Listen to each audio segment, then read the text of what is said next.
Okay. So first I'll go over the images that I have to kind of give an example of the stylization. And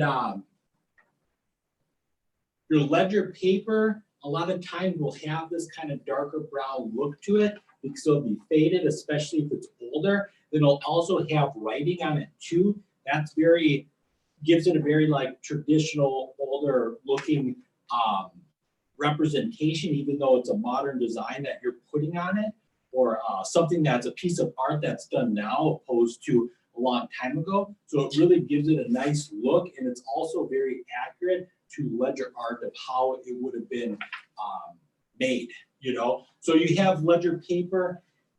Ledger art goes way back, so it is considered like a traditional form of artwork because of how long it's been a part of the culture, and it's rooted in a lot of really horrible history that impacted Indigenous people, from forced removal of lands on reservations to government eradicating buffaloes on the plains to starve off Indigenous people on reservations. There's a lot of horrible history that's involved through this, but what you see with ledger art is this survival of culture and of aesthetics and things that are important within the tribes that survived that time period, and then modified onto paper using colored pencils and markers. So this originates what you'd see on ledger art historically from that of hides and depictions on hides. So historically, females would have represented, at least in Lakota, Dakota culture, it could be different for other tribes of the plains, but Indigenous Lakota women typically would draw or depict more geometric patterns and designs, probably something that would be similar to what you'd see within beadwork or quill work, or even similar to what you would see in like paintings on the side of teepees, things like that. So I always say, like, you know, abstract expressionism is one of the only art movements in you know, the art world that originated from America. Then you think like, well, why was that? You know, and then if you know where that actually originates from, the first abstract expressionist artists were Indigenous, and they were female from, you know, North America. So with knowing that, it's no surprise that that art evolved and came from this place. So, and then men would historically or traditionally depict like battle scenes or hunting, something like a specific event that happened, a little bit like a winter cup, but different in the terms that, you know, it wouldn't necessarily be a representation of the year, but a representation of something that happened that was significant within the tribe during a period of time. So it wouldn't just be something that would be decorative to show off, kind of like how we look at art today or things that we hang on the wall. It would actually be something that would be telling you about an event or something that happened within a tribe. But then today we see those similar stylizations being represented for like aesthetics and things that we hang on the wall to decorate our houses and our living rooms and things like that. But depending on like the art that you create, you can make something that's more historical with the same kind of concepts of depicting something that would happen in one's life today, or even if you want to be more, you know, contemporary, you can design something that would be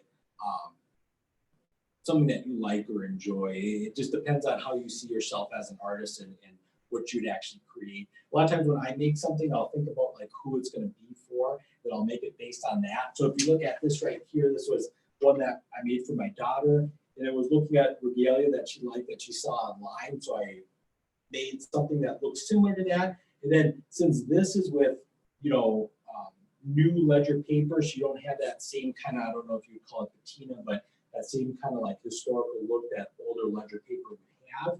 I always recommend to add words on it. And what I usually do is I'll take a quote from, you know, an Indigenous author, like this one has Louise Erdrich's, and it's a quote from The Plague of Doves. And I put that on there, and it's going to give it a more accurate look, juxtaposing words with also imagery.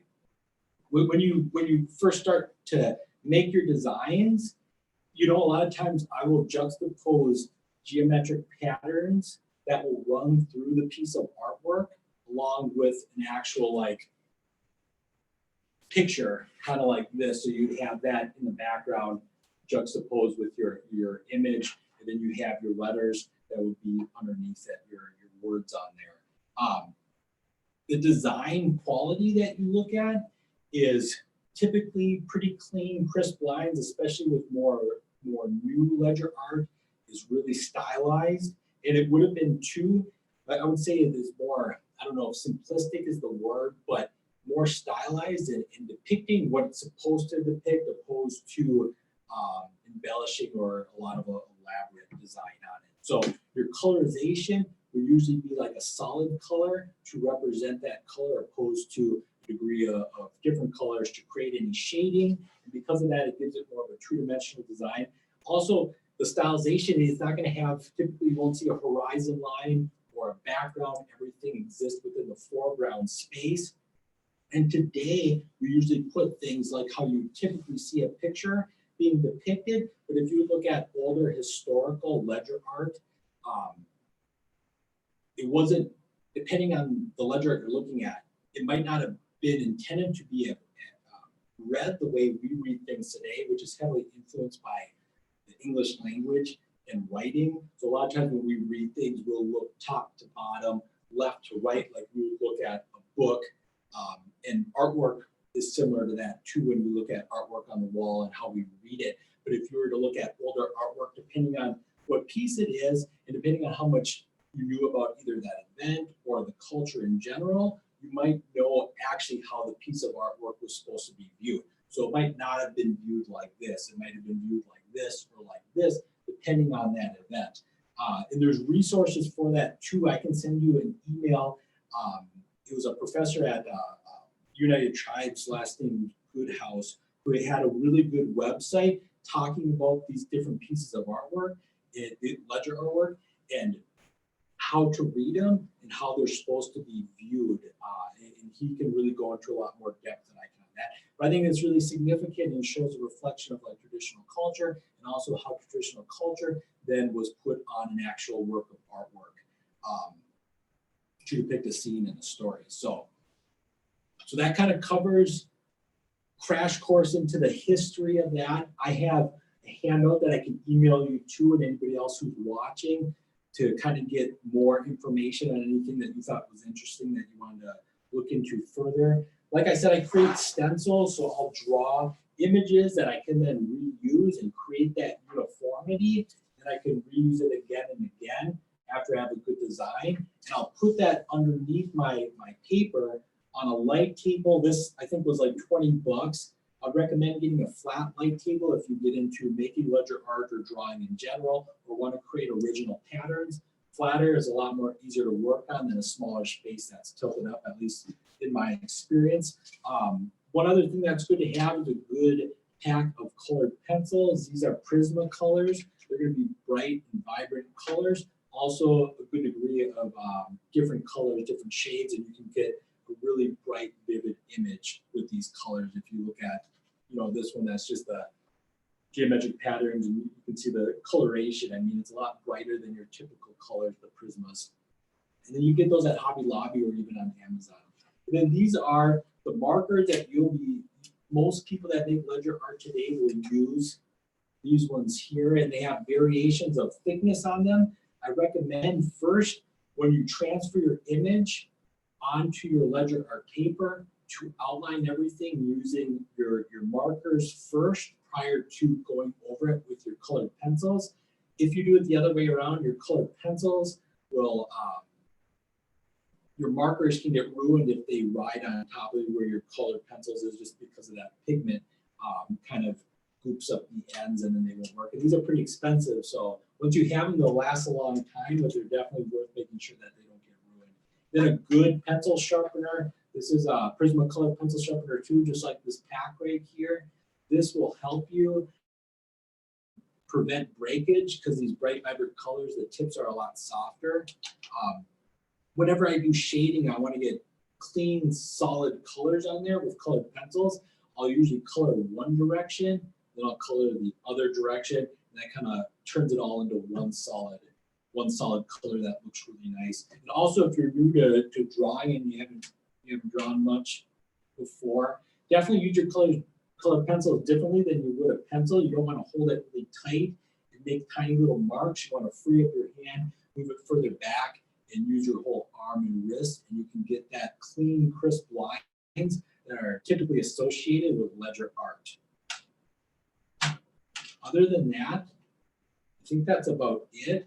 Does anybody have any questions, or do you have any questions about it?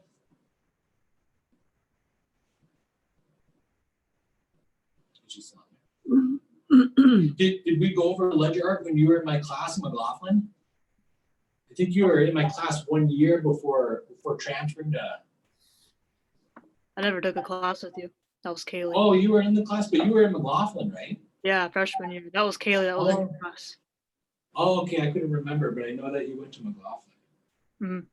But that's good to know the ledger art. I mean, I took art history at Black Hills State with Jace DeCory, and or my aunt Jace DeCory, and she we talked about ledger art, but we didn't really go that deep. I mean, you covered it briefly, but I always wanted to know, I guess, because there's winter counts and there's ledger art.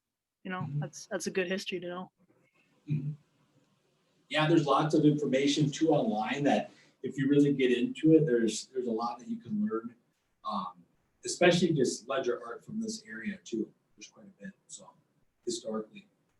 Yeah, I'm not a drawer whatsoever, but I'm trying to learn because I do beadwork and I'm trying to design my jingle dress, you know, so that's gonna be a good thing to know how to do lines and all that. Okay, Leanne Bender's on. Okay.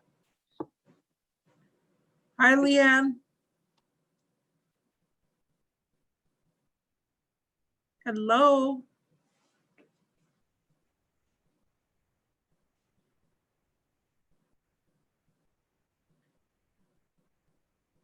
I wonder if she's able to take Leanne.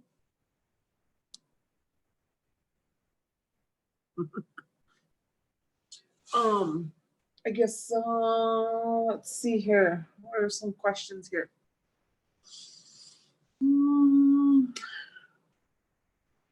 She on? Leanne, can you hear me?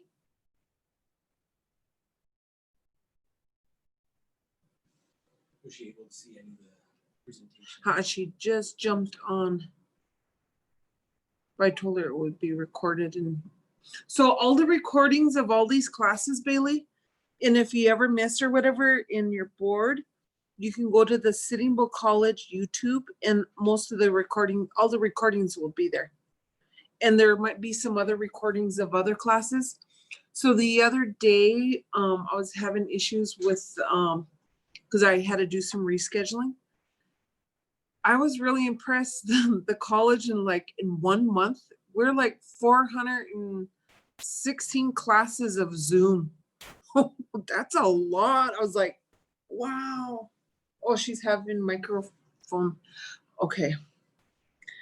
Yeah, that's a lot. And I'm sure you're going through a lot of that too, huh, Bailey? Yeah, I only have one class, but it's still a lot. You're on for 3 hours on Monday evenings. It's a lot. Wow. Yeah, that is a lot. Well, you're studying language too, right? With Lakota language with Ray taking a life. Yeah.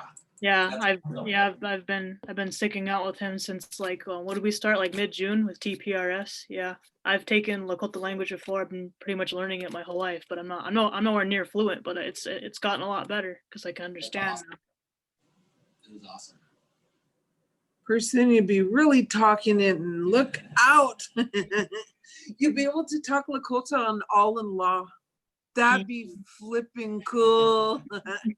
But I plan on using the language a lot in my thesis. That's what I'm working on too, is my thesis and my class. So. Yeah. Oh, cool. That's a lot of work working on your thesis. Yep. Wow. So this is for your master's? Right? Yeah, my master's. Yep. You gonna go on for your doctorate? I don't really want to go to the PhD route. I want to do law school because I'm already studying the law already as it is. Because then you'll be able to practice it. Wow. The reason why I did master's before law school is because I wasn't comfortable with writing. I wasn't really comfortable with the federal Indian law. You know, that's why I did master's. So I know how to write and more